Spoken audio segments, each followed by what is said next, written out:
जब किसी जज के घर जले हुए नोट बरामद होते और जब उपराष्ट्रपति अचानक से इस्तीफा दे देते तब लोकतंत्र सुन्न नहीं होता, उसे झटका लगता है। क्या आपने कभी सोचा है कि न्यायपालिका और संसद के बीच तनाव की एक अनकही कहानी चल रही है?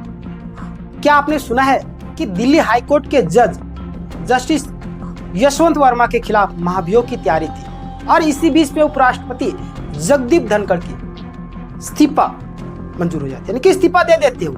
और फिर सवाल उठता है, यह सब क्या है? सत्ता का खेल, विपक्ष की चाल, फिर लोकतंत्र के लिए एक नया इम्तिहान। मार्च 2025 का महीना था।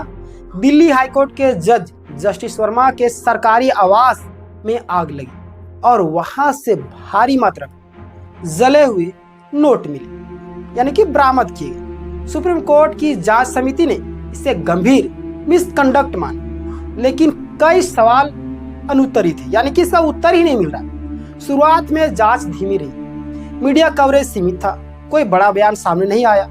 तभी उपराष्ट्रपति जगदीप धनखड़ ने सवाल उठाया। उन्होंने कहा, ये जले हुए नोट कहां से आए? इतनी जो जांच की प्रक्रिया धीमी क्यों हो चुकी? इसके पीछे क्या कारण है? आपको बता दें कि जगदीप धनखड़ वही व्यक्ति है जो कभी वकील थे, कोर्ट में पैरवी करते थे और आज उपराष्ट्रपति थे।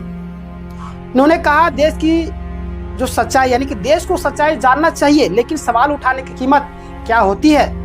क्या वो इसके लिए तैयार थे? डेनिम जस्टिस वर्मा के खिलाफ महाभियोग का प्रस्ताव सामने आया। विपक्ष ने राज्यसभा में 63 सांसदों के हस्ताक्षर के साथ प्रस्ताव पेश किया। दूसरी तरफ लोकसभा में सत्ता पक्ष ने भी महाभियोग का प्रस्ताव लाने की पूरी तैयारी की।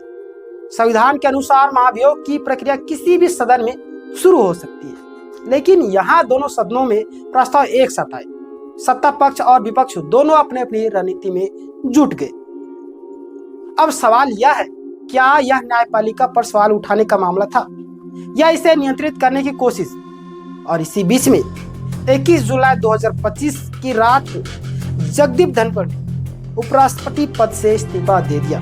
याद कीजिए, धनखड़ वही व्यक्ति है जिन्होंने बार बार सवाल उठाए, जांच की गति धीमी क्यों है? जले हुए नोट की उत्पत्ति का पता अभी तक क्यों नहीं चल पाया है? इतना धीरे क्यों है? चेयरमैन के रूप में उसके पास महाभियोग प्रस्ताव स्वीकार करने की प्रक्रिया शुरू करने का अधिकार था, लेकिन सत्ता पक्ष और विपक्ष के बीच तनाव बढ़ता गया। एक दिन बिजनेस में एडवाइजरी कमेटी की बैठक में जेपी नड्डा और किरेन रिजिजू मौजूद नहीं थे। शाम 4:30 बजे की बैठक टाल दी गई। धनखड़ अकेले रह गए और फिर उन्होंने पद को छोड़ दिया।